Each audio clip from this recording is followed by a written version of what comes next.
Hello and welcome to the Bullfinch Podcast, where we dig into the topics that are shaping the world of recruitment, HR, and talent strategy. I'm Katie, marketing consultant for Bullfinch Recruitment, and today I'm joined by Andrew Shimmin, our managing director, and Rob Power, our VP for Growth and Customer Experience. In this episode, we're talking about something that could seriously impact the way you hire, manage, and retain your teams, the EU Pay Transparency Directive. Even though it doesn't come into force until June 2026, there are big reasons why you need to start preparing now. We'll unpack what's coming, how it could affect your budgets, your employer brand, and even your workforce structure. And we'll also share practical steps that you can take so you're not caught out. So, whether you're in HR, a hiring manager, or a business leader, this one's going to be worth your time. Let's get into it. I'm Katie, I'm the marketing consultant, and today I am here with Andrew, and MD of Bullfinch. And Rob Power, I'm the VP for Growth and Customer Experience at Bullfinch as well. And it's probably important to note for our listeners that Andrew goes by Shim. So if you hear the name Shim. Yes, that name was invented for him at PokerStars when we were all working together. But before I got there, one of our founders invented that name for him. And it's stuck ever since, It has. regardless of his desires. Really inventive nickname, just shortening my last name. So yeah, Rob, if you would like to, do you want to kick things off? Who wants to kick things off? Yeah. Well, I mean, we're going to talk about the EU Pay Transparency Directive, and it's not coming in until June next year, but hopefully it will become apparent as we talk through this why we're really stressing this in a bit of a campaign at the moment, particularly for people in HR to be thinking about, but not just them, managers, directors, whatever your position. If you have a team, you really want to be thinking about this at the moment. So just as a refresher, the 4 required actions which are mandatory across the EU from June 2026 are that salary ranges need to be disclosed in job adverts.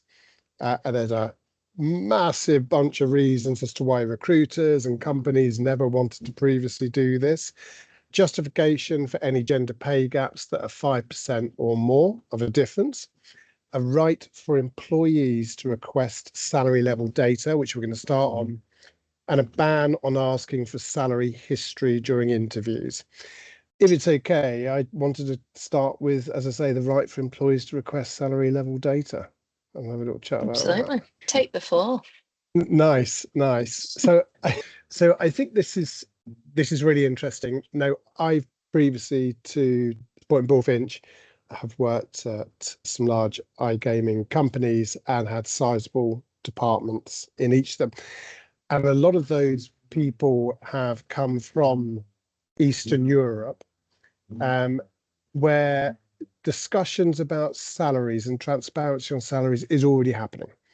Everyone talks about salaries to each other. And I remember how much companies don't want it to happen. I remember way back when I was a recruiter, one of my technical directors said, oh, it's a breach of contract to discuss salaries, so they shouldn't be doing it, which is a great way of burying your head in the sand, but it's not the reality of what happens. But anyway, rather than going back down boring memory lane, when I came into those companies and realized this was very much an issue that was causing problems, I decided to work on a process of equalizing pay within my department. I still wanted people to have a difference between high performers and lower performers, but I needed to bring it within a suitable percentage difference. Now, that was not because I knew that the EU Pay Transparency Gap was coming out. That was mainly because when I wanted to upgrade, let's say we had recruiter as level, and we had level 1, level 2, level 3, I wanted to be able to increase someone from a level 1 to a level 2 without having to do a sort of groveling 15-page business case in order to achieve that. So that's how I sort of set that up. But what it meant was that everyone who was on level 1 ended up on the same salary, level 2, same, And the reason all of this is important to say is it took me the annual salary review to kind of get into that system. And that kind of made it a bit of a fairer system. And that's why we're talking about this now, because October's not too far away, which means that calculation planning for salary reviews, annual salary reviews for a lot of companies, for CPOs with their CFOs and the rest of the board, it's all coming up. So it's a really good time to prepare, because the alternative is you wait until June next year and then you have to go to the CFO, who will rain hell down on you to say, why on earth were we not budgeting for this legal change requirement at the end of last year? There we go. I think we've all been in companies as well where it's so hard to actually get salary increases for staff. So if they're not planning to do this now ahead of it, then it's going to completely destroy budgets in 2026 because they're going to need to make that change.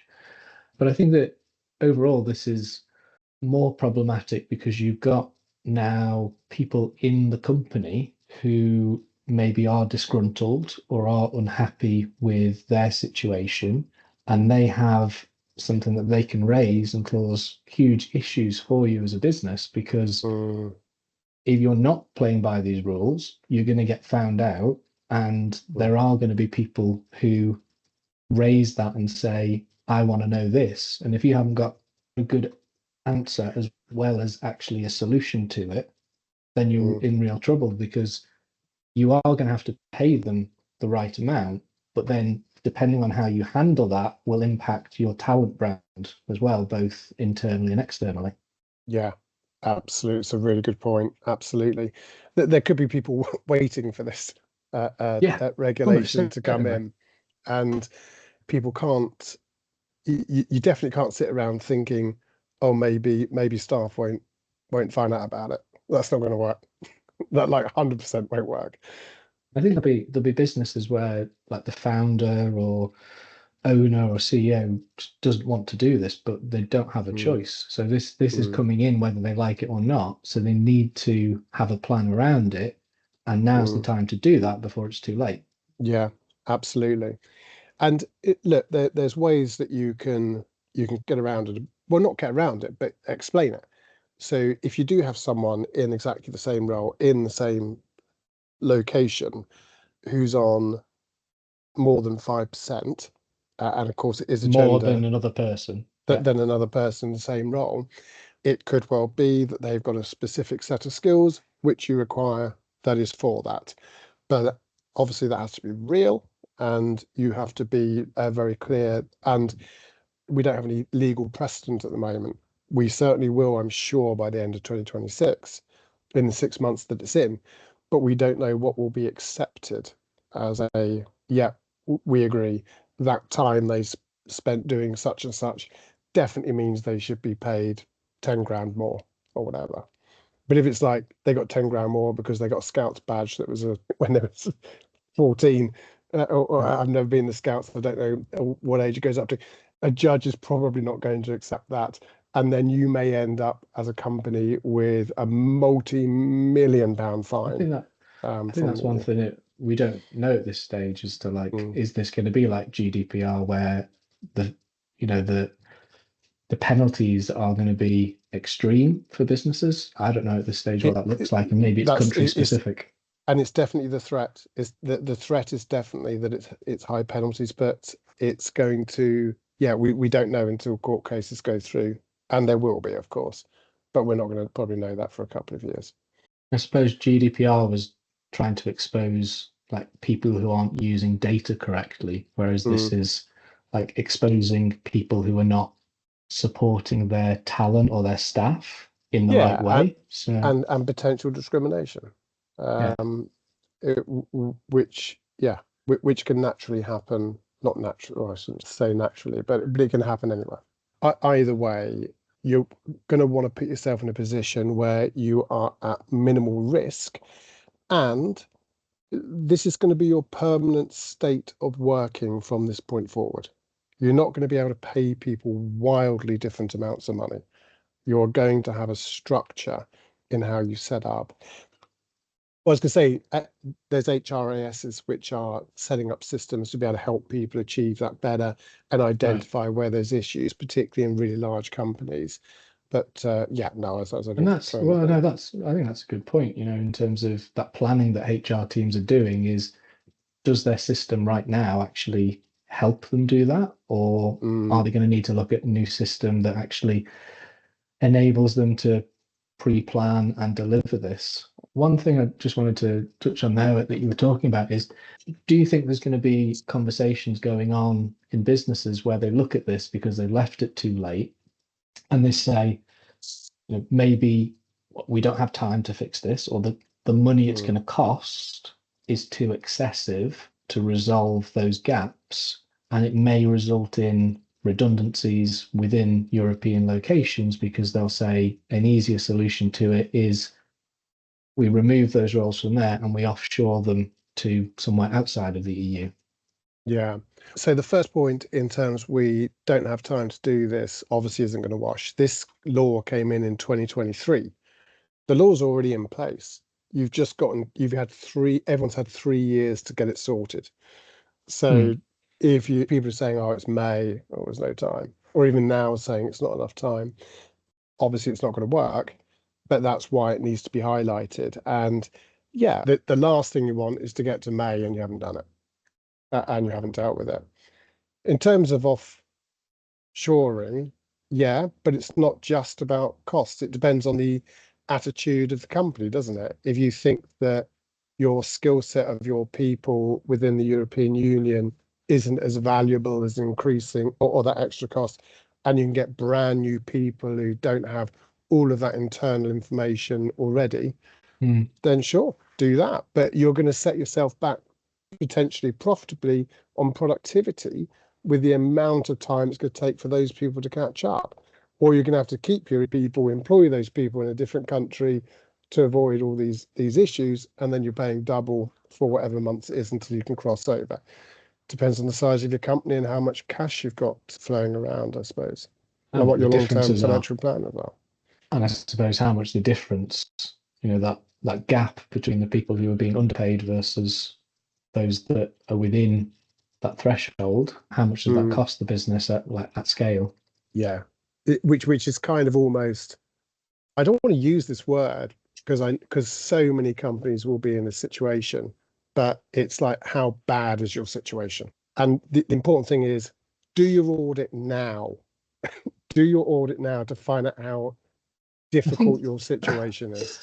I think just as we're talking about this, it would be really interesting to get someone from the finance team to talk through like what's there, because we can do it from an HR perspective, right? You've been in the room, Rob, where you have talked through these types of scenarios, not this scenario, but we need to increase it by this. This is how much it's going to cost.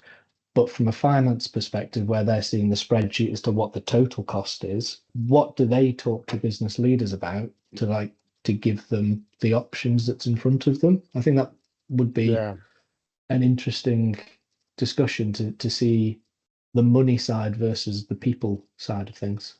I think that's a great idea. Yeah, let's see if we can do that. So any CFOs or any other financial people who are listening, get in touch, and we'd love to have a chat with you about this. That'd be fantastic. I just wanted to ask, obviously this is an EU directive, and there'll be some people listening who only have operations in the UK and won't necessarily be impacted by this. What would your advice be to them? Is this something that they can ignore for now, or do you think it's going to become something that, even if there isn't legislation in place, that those companies that do have operations in the EU will adhere to, and therefore if you don't follow suit, you're not going to be an employer of choice, or you're going to stand out because candidates will expect to see that salary information when it comes to their job hunt? So I think, yeah, that's actually a pretty good segue onto the having to advertise salaries, but also relating to the previous point, it's going to be a political decision. But so let's just raise that point on the advertising salaries, because that's potentially the more likely one in my opinion, that the UK would adopt before it got to the more severe one of you being able to ask what the ranges are within your company for your role. Because, I think Canada's, or parts of Canada do it now, parts of states in the United States do it.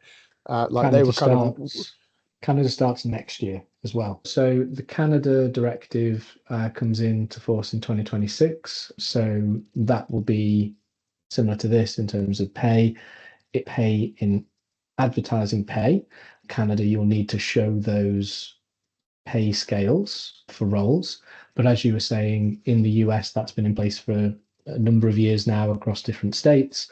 And what we tend to see is that they do like a really long or really large range. So it might be from like $60,000 to $180,000. So you capture pretty much anyone, right? Which works in at one level because you're meeting the guidelines, but actually, what does that do in terms of harm to your employer brand? What type of people come and see that, and how do they feel about that? And also, if they apply to a role and your range is 60 to 180 and you offer them 65,000, you can't really say that you don't have the budget for going higher than that, which typically is what businesses that we've all worked in would do, is say the range is this amount, this is as much as we can pay. So there needs to be an answer for that. Yeah, 100% agree. And yeah, the first time that we came across this, right, was in New Jersey when we were setting up Fox Bet, which was PokerStars, and Fox Sports, and it was all the custom sports for that. The local HR team were telling us that we had to do this element of advertised salaries. Yeah, you're absolutely right. And it's also expectation setting. So if you're going to have a role that could be, and I know it's been mentioned on a previous podcast, that could be in somewhere in Eastern Europe versus Western Europe, are you going to put that range in? Because you're setting up expectations for a candidate that is the top end. If they're a very good candidate, they're going to feel that they should get that top end regardless of where they are, because you're not saying that that range is based on which country you're in. And the other thing is, I think that if you put in wildly large ranges, you're just going to piss off candidates. Candidates going to say, right, you're clearly just doing your tick box regulatory crap. Can you just actually just tell us what the truth is rather than this nonsense? It's almost however good your job advert is just going to look like some kind of, you're just going to be irritating to people. And I think that's definitely has to be a consideration. So do you think there's any solutions to that? How we might advertise in a way that doesn't turn off candidates? So actually we give the pay range, but potentially we talk through what each part of the range might look like. So for instance, if you're at the top end, we'd expect you to have this background or these certain skills or have used this software, versus someone at the lower end of the range, maybe more junior, and give examples as to what that might look like. I don't know. Not saying it is a solution that's going to wash for everyone, but I think this is the type of stuff that companies are going to have to think about is, do they be more explicit in role profiles to explain their perfect candidate versus their acceptable candidate? Yeah. That's not a bad idea if it's allowed. We still I don't think we know that. People, if you do know, comment in here and tell us, because we don't currently know that. I'm still not 100% clear on whether you can say if role in Bulgaria pays this, if role in Romania pays this, if role in, I don't think you can, but yeah, still a bit unclear on that. I haven't been able to find anything. I suppose that's one of the issues that we've not talked about is, especially for iGaming, e-gaming businesses, they'll often open roles across 3 or 4 different countries. Some of those will be higher cost of living than others, and the ranges are different. So if you then have a job in CRM that is open in Bulgaria, you've got a Malta team, and for argument's sake, you've also got a team in Serbia. How's that going to work? Like, the Serbia team will see what people are paid in Malta.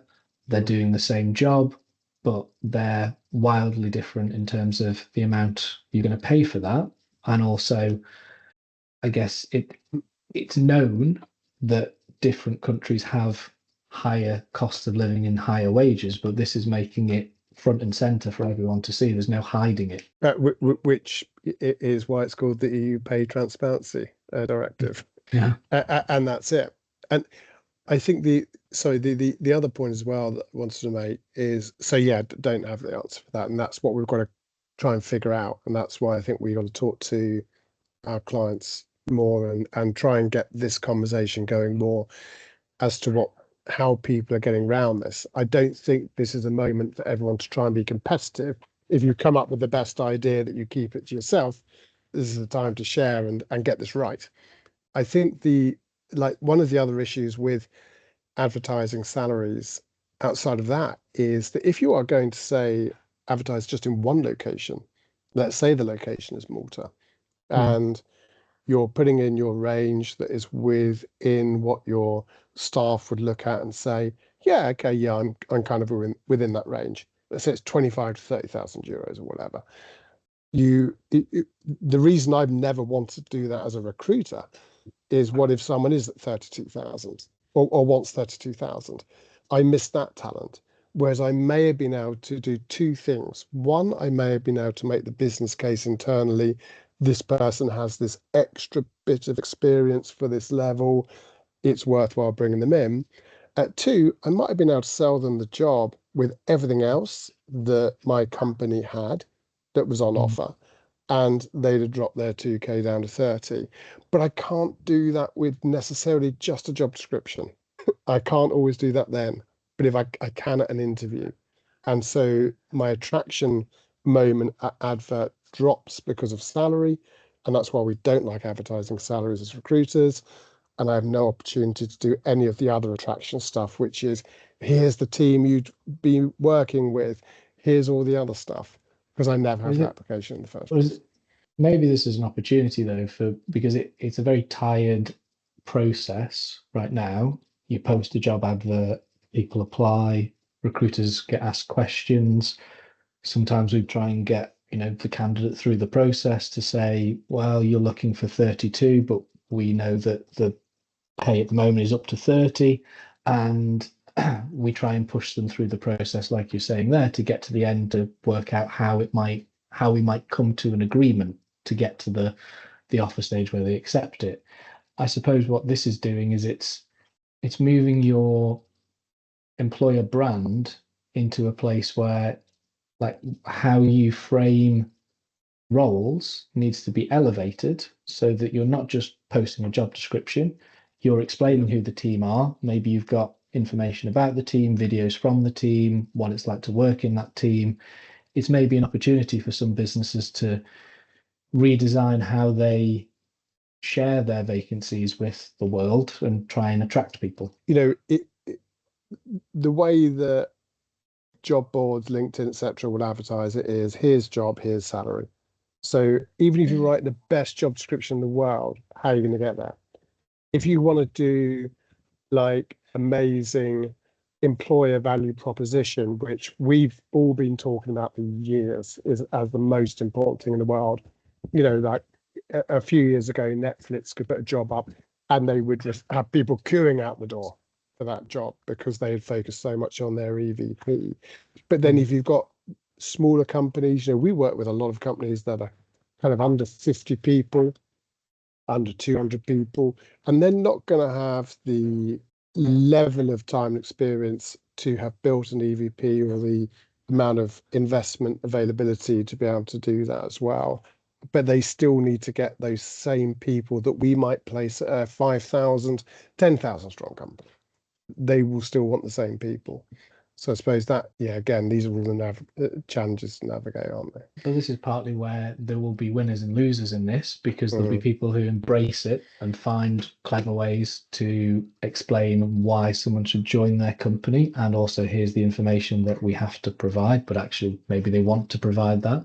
And then there'll be losers who are not as forthcoming, or maybe just stick on the salary and don't explain things. I remember when we were at PokerStars, we trialed for a while putting in quotes from the team into role profiles, and that can work to a certain level, I think, in LinkedIn, like you're talking about, but it means that maybe the idea is to try and drive people from LinkedIn to your website to actually see that if they go on the website, you might have videos from the team, or you maybe talk about things that the team within that company or the company culture that means people will want to work there. Maybe they do something really nice for their staff.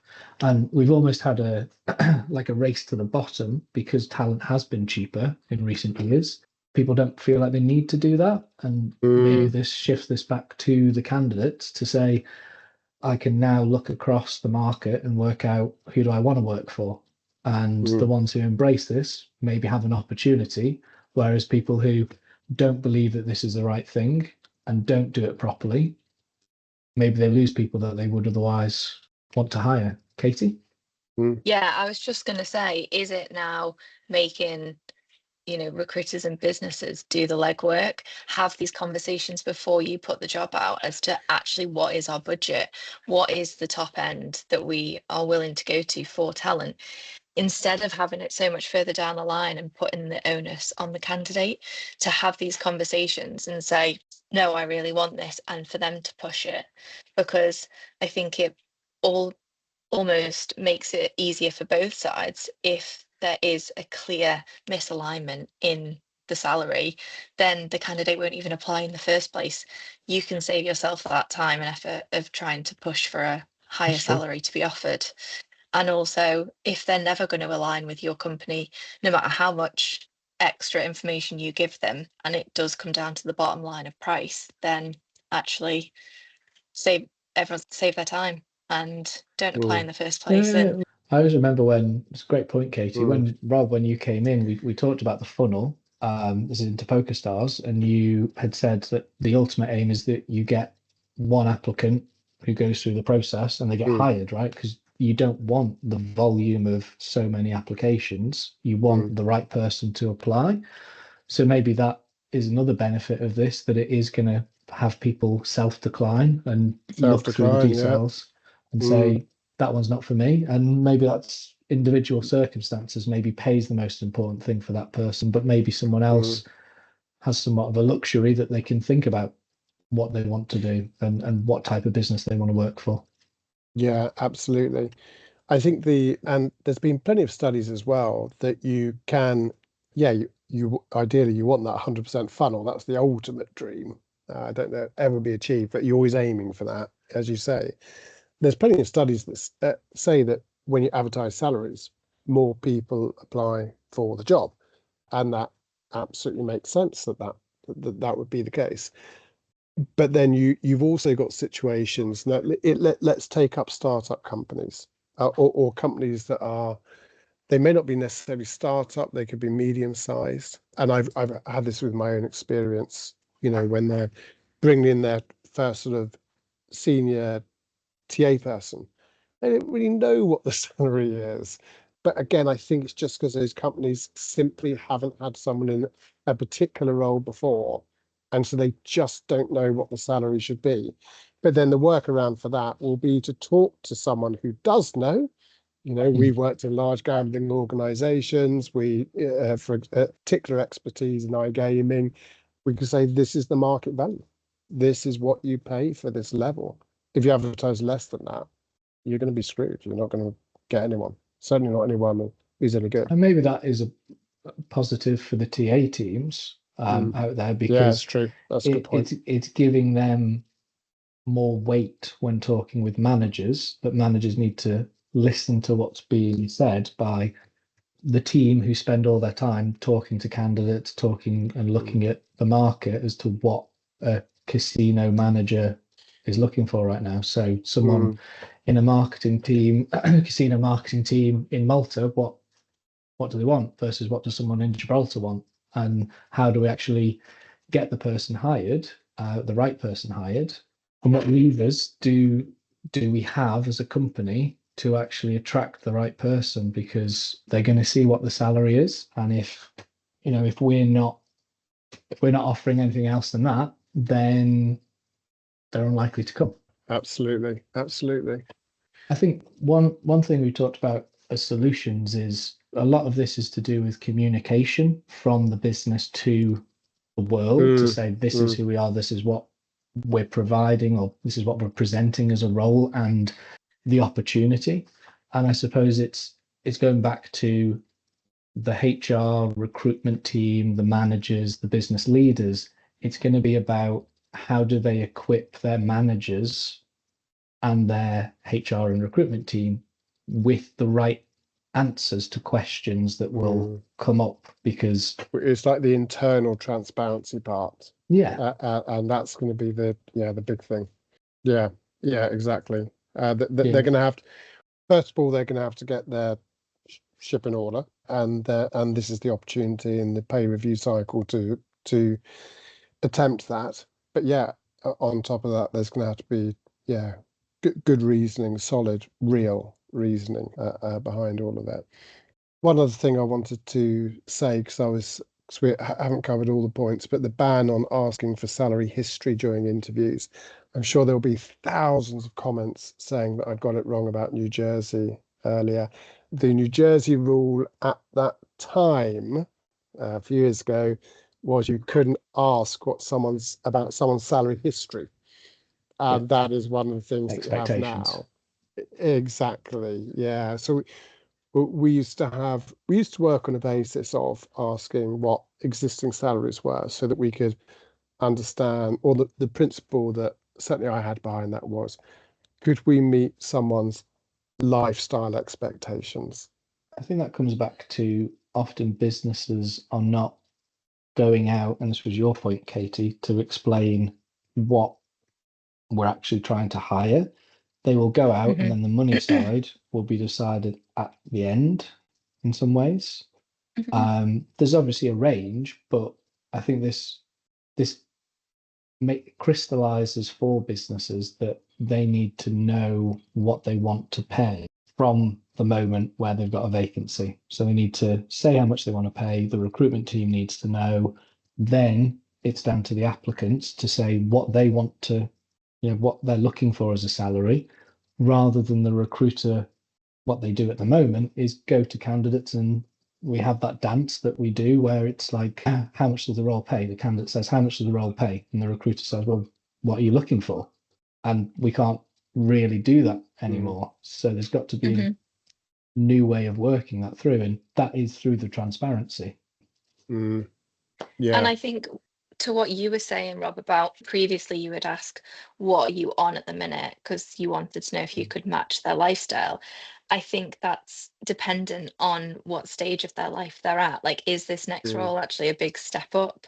Circumstances play into it. Would this require them to move? Is this a big change for them? Because if it is, then what they're currently on doesn't really matter, or isn't relative to it, because actually this could require them to move location or have a change in circumstance. They may need to pay more for childcare because this role has different hours. And I think there's just so many variables within that this directive helps to give that level playing field.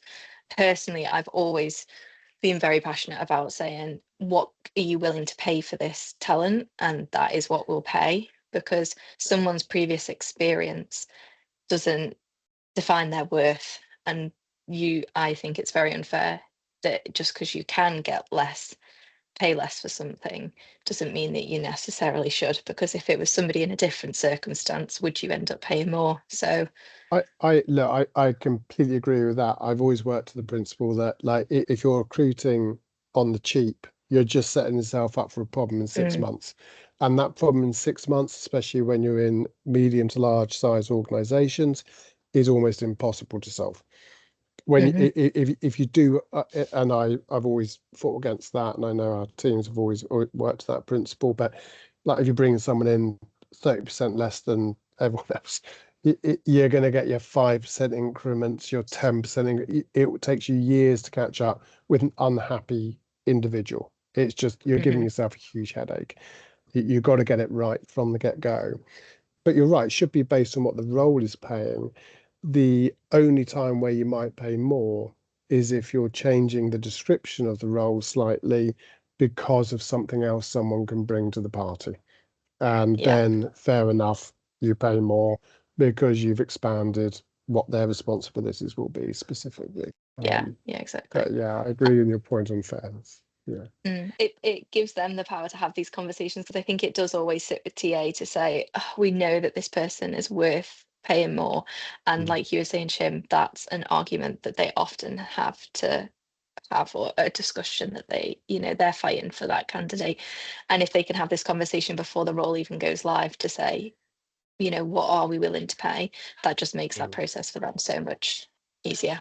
Yeah. Kind of like, it's not about necessarily what you pay, but it's how well you can defend what you want to pay, both internally and externally, and maybe arming the relevant teams with the FAQs that they need to, like, because we're talking about solutions, right? How do some of these businesses in iGaming or what whoever we're working with, how do they move this forward and prepare themselves for what's coming? I think a lot of it will be to do with budgeting that we've talked about, but then equally the people involved at the front face of it, what information a business is giving to them to actually be armed to go and talk to candidates and talk to people internally about why these decisions have been made. And I think at this stage, where there is so much uncertainty as to how it looks, but these are the steps that you can start taking now. And if you get ahead of it now, then when it comes in next year, you won't be stressing like some people will be. Yeah. Like we said in the last exactly. podcast, we don't necessarily have all the answers now, but it's something that's evolving, and we plan on being part of the conversation as it goes on, and we'll be putting out lots of content around it. So expect to hear a lot more from us. And that's it. And I think that's kind of the wrap up, right? Everyone's had 2 years now. You've got 1 year left. This is your last chance to get this sorted out. There's no point us putting something out in May other than a red siren for anyone who's not done anything yet. You've got 12 months or under 12 months, but a lot of you, I know people have different cycles. This is for a lot of people the last annual review before this becomes law in the European Union. So yeah, good luck. That's my final statement. Unless anyone else has any other final bits. Shim's just saluted, which is great. Audio first. That was my silent signal to you to say, Rob's given everything you need, Katie, so we can stop recording. Excellent. Nice. Perfect. Right, I actually will stop now. Lovely stuff. That's it for today's episode of the Bullfinch podcast. We've covered a lot, from salary transparency and budgeting to the impact this directive could have on hiring across the EU and beyond.